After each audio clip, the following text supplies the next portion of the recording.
అందరికీ నమస్కారం. తిరుమల తిరుపతి దేవస్థానం చరిత్రలో కని విని ఎరుగని దుర్ఘటన 6 మంది భక్తులు చనిపోయారు మొన్న. వైకుంఠ ఏకాదశి దర్శనం టోకెన్ నిమిత్తం వచ్చినప్పుడు. అది ఎవరు తప్పో ఎవరు ఒప్పో అట్ల గురించి నేను డిస్కస్ చేయట్లా. అది మాత్రం మొత్తానికి మానవ తప్పిదమే. మానవ తప్పిదం వల్లే వాళ్ళు చనిపోయారు.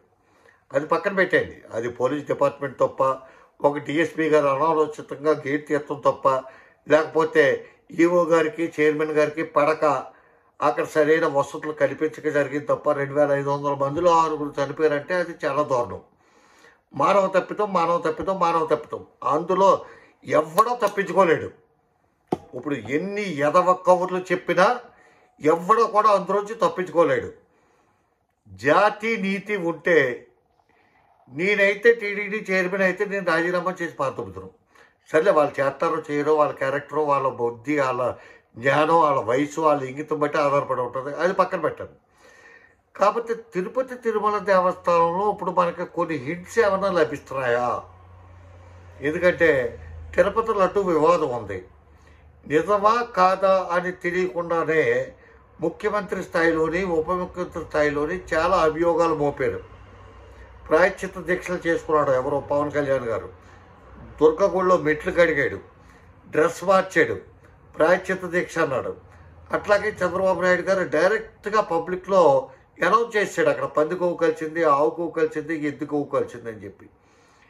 అట్లా అన్నింటిలో ఫలితమో ఏంటో కానీ ఇప్పుడు రోజుకొక హింట్ అయితే మనకు లభిస్తుంది. ఈవేళ తిరుపతి ఘాట్ రోడ్లో, 2వ ఘాట్ రోడ్లో ఏదో బస్సు ప్రమాదం జరిగిందట. తిరుపతి లడ్డు కౌంటర్లో షార్ట్ సర్క్యూట్ వల్ల ఒక అగ్ని ప్రమాదం జరిగిందట. ఇవన్నీ ఏమన్నా భవిష్యత్తుకు మనకి ఏమైనా ముందు చూపా? ఏమైనా తర్వాత ఏమైనా భారీగా ఏమైనా మూల్యం చెల్లించుకోవాల్సి వస్తుందా? లేకపోతే ఇప్పుడు ఏమైనా ప్రాయశ్చిత్తం చేయాలా? గుడికి సంబంధించి ఆ దేవాలయాన్ని ఒక 2-3 రోజులు కట్టేసి శాస్త్రయుక్తంగా ఏ ధర్మం ప్రకారం అయితే, హిందూ ధర్మాల్లో హైందవ ధర్మమో, ఏ ధర్మమో, లేకపోతే సనాతన ధర్మమో, ఏ ధర్మం అయితే ఆ ధర్మం ప్రకారం గుడిని ప్రక్షాళన చేయవలసిన పరిస్థితి ఏమైనా ఉందా అనేది శాస్త్ర పండితులతో ఒకసారి ఆలోచించి నిర్ణయం తీసుకోవాల్సిన అవసరం ఉంది. అది హిందూ దేవాలయం అవ్వచ్చు, క్రైస్తవ దేవాలయం అవ్వచ్చు, లేకపోతే ముస్లిం దేవాలయం అవ్వచ్చు, ఎవరిదైనా ఏదైనా సరే అక్కడ మనకి సీరియస్గా కొన్ని ఇన్సిడెంట్లు అయితే కనిపిస్తాయి. మొన్న 6 చచ్చిపోయి చాలా పెద్ద హింట్ అయితే మనకు లభించింది. అది ఏదో చంద్రబాబు నాయుడు గారు అనౌన్స్ చేసిన వల్ల ఆ హింట్ వచ్చింది, లేకపోతే పవన్ కళ్యాణ్ ప్రాయశ్చిత్త దీక్ష వల్ల వచ్చిందని చెప్పి నేను అట్లా. కానీ ఎందుకో ఏదో ఎక్కడో ఏదో తప్పు జరుగుతుంది. కాబట్టి హైందవ ఆచారాలు వ్యవహారాలు పాటించే మఠాధిపతులు పీఠాధిపతులు చాలామంది ఉన్నారు, ఇంకా బతుకున్నారు. శాస్త్రోక్తంగా పద్ధతి ప్రకారం అవన్నీ నీతి నియమాలు పాటించి వ్యక్తులు చాలామంది ఉన్నారు. అంటే కొంతమంది పొలిటికల్గా అమ్ముడైపోయిన ఎదవలు కూడా ఉన్నారు. వాళ్ళ పక్కన పెట్టండి. వాళ్ళ పక్కన పెట్టి రాజకీయాలతో సంబంధం లేని ఆ హైందవ సాంప్రదాయాన్ని, హిందూ సాంప్రదాయాన్ని, సనాతన సాంప్రదాయాన్ని పాటించే వ్యక్తులతోటి ఆ తిరుపతి దేవస్థానం చరిత్ర తెలిసిన పూర్వీకులతోని పెద్దలతోని ఒకసారి సంప్రదించి ఏమైనా తిరుమల దేవస్థానానికి ఏమైనా మనం శాంతి చేయాలా, ప్రక్షాళన చేయాలా, ఏమన్నా పూజలు చేయాలా, హోమాలు చేయాలా, యజ్ఞాలు చేయాలా అనేది ఒకసారి ఆలోచిస్తే దానివల్ల ఏమవుతుందంటే దానివల్ల ప్రమాదాలు ఆగిపోతాయి, దానివల్ల అంతా సక్రమంగా అయిపోతుంది కాదు. ఎందుకంటే ఈ చంద్రబాబు నాయుడు అనేటైన ఒక చాలా పెద్ద ప్రమాదం నుంచి అక్కడే బయటపడ్డాడు. ఆయన నమ్ముతాడు తిరుపతి దేవస్థానాన్ని. అందుకే కదా అలా మనవాడు పుట్టినరోజుకి వచ్చి చాలా ఎక్కువ మొత్తంలో డబ్బులు ఆయన ప్రతి సంవత్సరం కూడా ఇస్తారు. నేను చూశాను, 2-3 సంవత్సరాలు చూశాను. 25 లక్షలు 30 లక్షలు అట్లాగా ఆయన అన్నదానానికి డొనేషన్తో. చాలా సంతోషం. అటువంటి వ్యక్తులు అందరినీ కూడా గౌరవిస్తాం.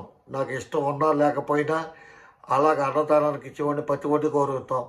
కాకపోతే ఏంటంటే ఇప్పుడు కూడా ఒకసారి భేషజాలు పక్కన పెట్టండి. ముఖ్యమంత్రి ఉప ముఖ్యమంత్రి, నేను ఒక పార్టీ అధ్యక్షుడు అని చెప్పి ఆయన సొంతంగా వచ్చి పత్రికా విలేకరుల సమావేశం పెట్టి వాళ్ళ క్షమాపణ అడగండి. ఆ బీవీ నాయుడు క్షమాపణ అడితే ఏం ఓడుతుందండి? ఆ ఈవో క్షమాపణ అడితే ఏం ఓడుతుంది? తీసి పడాలి. దరిద్రం ఉండిపోద్ది. ఎంత స్ట్రిక్ట్గా ఉంటుందా తిరుమల దేవస్థానంలో ఎక్కడో తప్పు జరిగితే ఈవోని తీసారా, ఎక్కడో తప్పు జరిగితే చైర్మన్ తీసారా, ఎక్కడో తప్పు మొత్తం బోర్డు మెంబర్స్ అందరినీ తీసి పారదోపండి. కళ్ళు మూసుకుపోయినాయి వీళ్ళకే. వీళ్ళ వైకుంఠ ఏకాదశి రోజున కొన్ని వేల మంది లక్షల మంది భక్తులు వస్తారని చెప్పి తెలిసి కూడా వీళ్ళు అత్యంత వహించారంటే వీళ్ళు ఎత్తుకుని చక్కర ఎత్తుకుని ముద్దెట్టుకుంటారు. వీళ్ళే తీసి పారదోపగా మళ్ళీ దానికోసం ముఖ్యమంత్రి ఒక ముఖ్యమంత్రి వేరు వేరు స్టేట్మెంట్లు ఇస్తూ ఇటువంటి యాక్షన్లు అయితే మానేసుకుని సాంప్రదాయబద్ధంగా వైష్ణవ సాంప్రదాయం పాటిస్తారో, ఇంకో సాంప్రదాయం పాటిస్తారో, లేకపోతే ఈ సనాతన ధర్మం పాటిస్తారో, ఏ ధర్మం పాటిస్తారో మీ ఇష్టం. ఆ ధర్మాల్లోని అట్లోనే ఉన్న సూక్ష్మమైన విషయాలు గ్రహించి మనకి చెప్పి వేద పండితులు ఎవరైతే ఉన్నారో వాళ్ళతో ఒకసారి సంప్రదించి ఏమంటే ఇట్లా జరుగుతుంది, మాకేయో కొన్ని హిట్స్ వచ్చినాయి. ఒక 6 మనుషులు చచ్చిపోయారు, తర్వాత తిరుపతి లడ్డు కౌంటర్లో షార్ట్ సర్క్యూట్ అయింది, తర్వాత ఘాట్ రోడ్లో ఒక బస్సు ప్రమాదానికి గురైంది.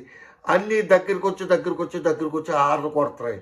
అవి ఒకసారి గమనించుకొని దానికి ఏమైనా ప్రక్షాళన చేయవలసితే ప్రక్షాళన, సంప్రోషణ చేయవలసిన సంప్రోషణ, పూజలు చేయవలతే పూజలు, యాగాలు చేయవలతే యాగాలు, యజ్ఞాలు చేయవలతే యజ్ఞాలు చేసి ఆ గుడిని రక్షించి హిందూ సమాజం యొక్క మనోభావాలు గౌరవిస్తారని చెప్పి ముఖ్యమంత్రికి, ఉప ముఖ్యమంత్రికి, ఆ టీడీడీ చైర్మన్కి, ఈవోకి చెప్పట్లేదు, వాళ్ళందరికీ పడే అట్లేదు కదా.